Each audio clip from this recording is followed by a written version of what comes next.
Assalamu alaikum. Hello and warm welcome to all of you.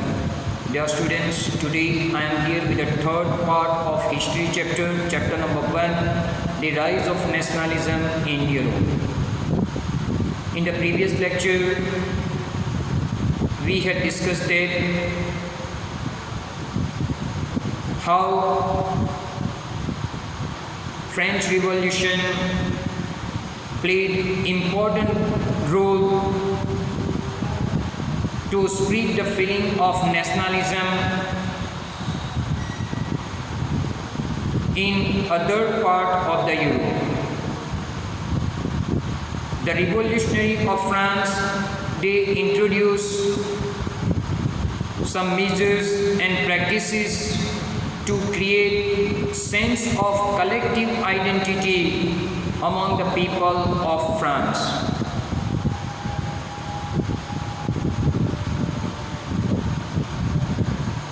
Even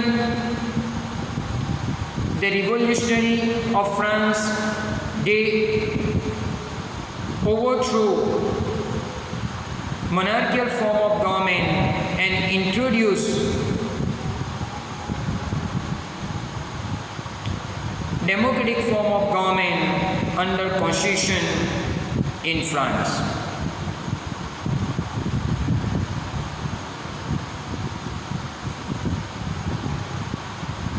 In 1804, Napoleon Bonaparte came into power as a ruler of France. By overthrowing democratic form of government, by disrupting democracy in France, he returned to monarchy, dictatorship in France.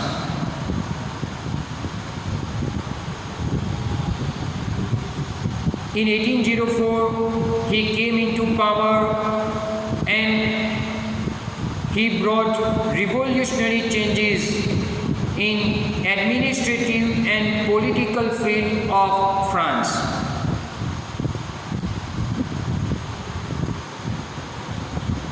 He brought revolutionary changes in administrative field to make it more effective and rational. So whatever reforms, changes brought by Napoleon,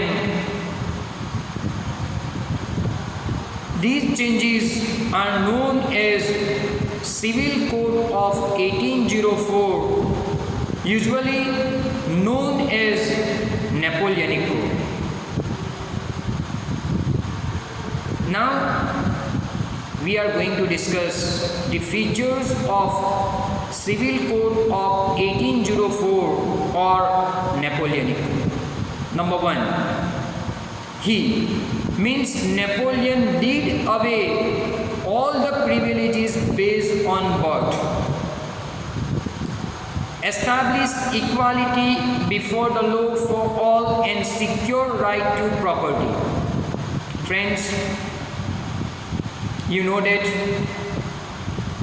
before French Revolution, French society was divided into 3 estates: clergy, noble and common people. First 2 estates means clergy and noble, they were enjoying some right by birth.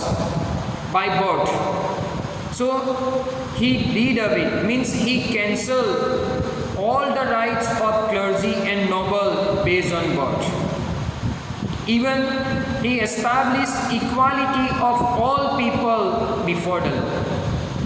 Means all are treated equally by the law.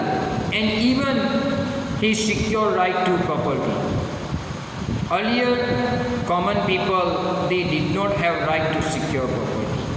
So the first feature, Napoleon did away all the privileges based on birth, established equality of all before law and right to secure property. Now here you have to keep in mind here, this code was also exported into other part of the Europe where Napoleon was ruling.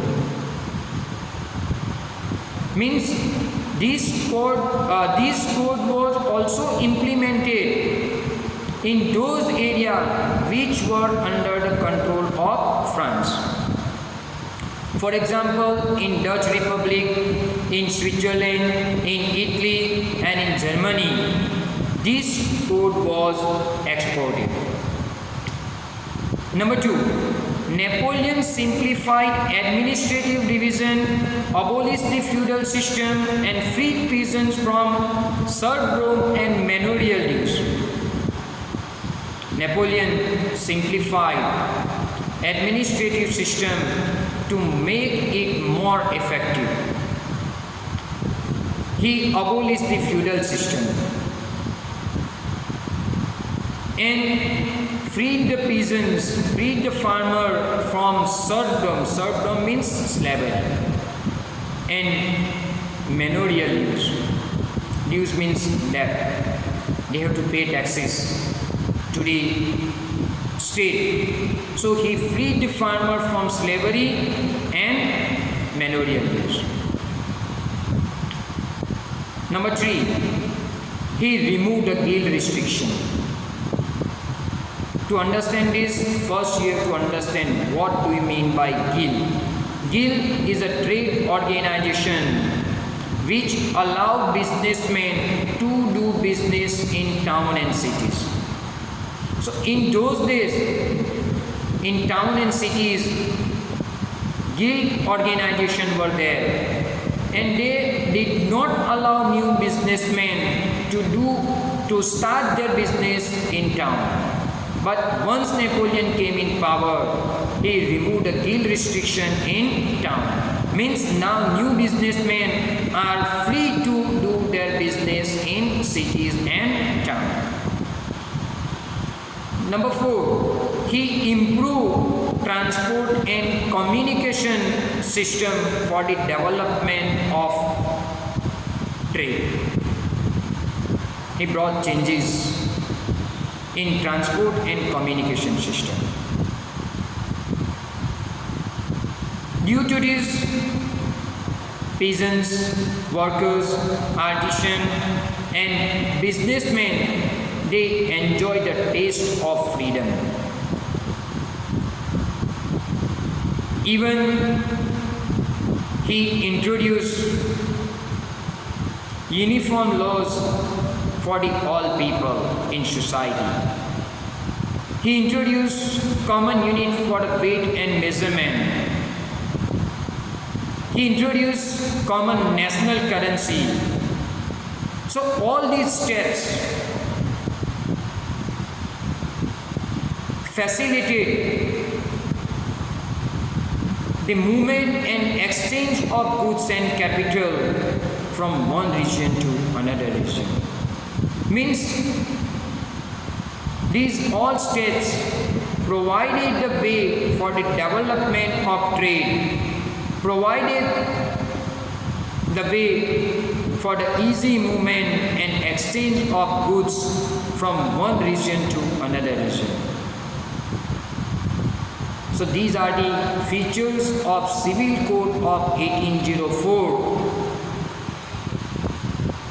or we can call it the features of Napoleonic Code. With this, I would like to conclude my today's lecture. Inshallah, we will meet again very soon with a new part of the same chapter. Allah Hafiz.